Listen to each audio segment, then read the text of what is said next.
Understand that the Bible commands all believers, including all of us, you and me, to be on guard against false teachers, that there would be a proliferation of men who would claim to speak for God but would only be wolves in sheep's clothing. They put on the dress, the garb, the outward appearance of a true man of God, but inwardly they have other motivations to abuse those who would follow them, to take advantage of them, to use them for power, for girls, for gold, and for glory. And the Bible warns us to be on guard because of the spiritual threat that such men like that represent. Matthew 7:15 says, "Beware of the false prophets who come to you in sheep's clothing, but inwardly are ravenous wolves." The Apostle John in 1 John 4:1 says, the Bible just pleads with you. If I could just put it in really colloquial language, don't be a sucker for everyone that comes along and claims to speak for God. 1 John 4:1 says, "Beloved, do not believe every spirit, but test the spirits to see whether they are from God, because many false prophets have gone out into the world." And so the Bible warns us, tells us to take this matter seriously. What we're talking about is, how can you have discernment to know who truly speaks for God and who is an imposter? Well, today's message is designed to help you recognize a pastor who is truly sent from God. If God warns us against false teachers, then how can we recognize a good pastor? And I want to say something here as well, is to say that some people, because of the proliferation of problem pastors and all of that, they just lump them all together and throw up their hands and say, "I quit, they must all be bad, they must all be untrustworthy," and they just check out. That's not the right response. I mean, the truth of the matter is that in the Bible, God has given you what you need to know to be able to find, to be able to look for, to be able to measure a man and see whether he is truly a man that God has sent as a pastor or not. If this is important to God, you'd expect Him to give you very clear guidance on this issue in the Bible, and He has.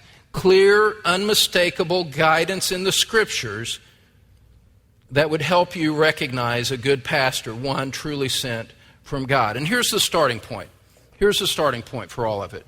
Remember this fundamental fact, that the church of Jesus Christ, everyone who truly has received Christ, who has turned from sin and embraced Him as their Lord, their Savior, their Master, and are resting and trusting in His righteousness and His shed blood alone as their righteousness before God, trusting in Him alone to merit access to God, those people, that spiritual body belongs to Christ. They belong to Him. The church is what Jesus Christ purchased with His own blood, Acts 20 verse 28 says.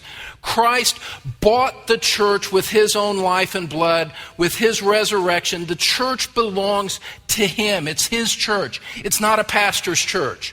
You're not my flock. You belong to Christ.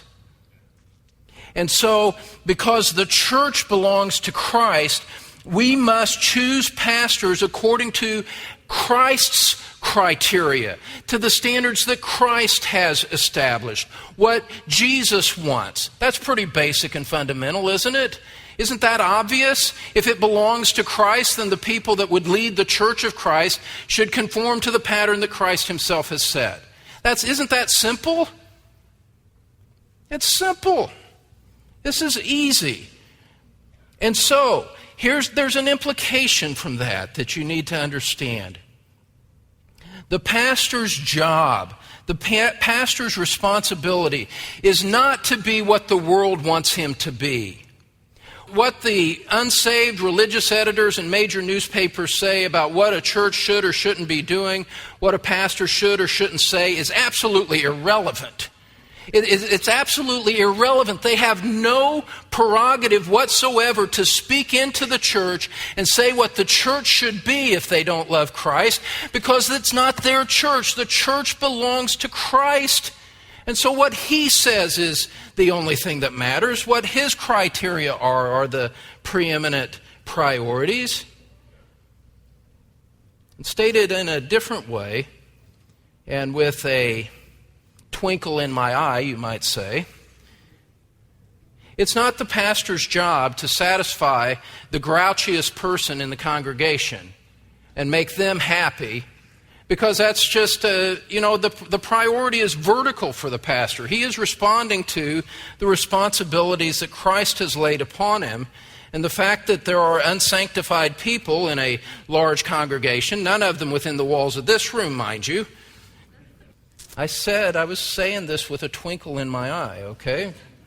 Don't be unhappy with me. The pastor's first priority is to say, what does Christ want? And to not be tossed to and fro by people who say, you need to take care of this, you need to do that. Those things may have their place in time, but he has to be clear on these fundamental priorities. The pastor must be what Christ wants him to be first and foremost. That is the most significant thing. That's an easy point.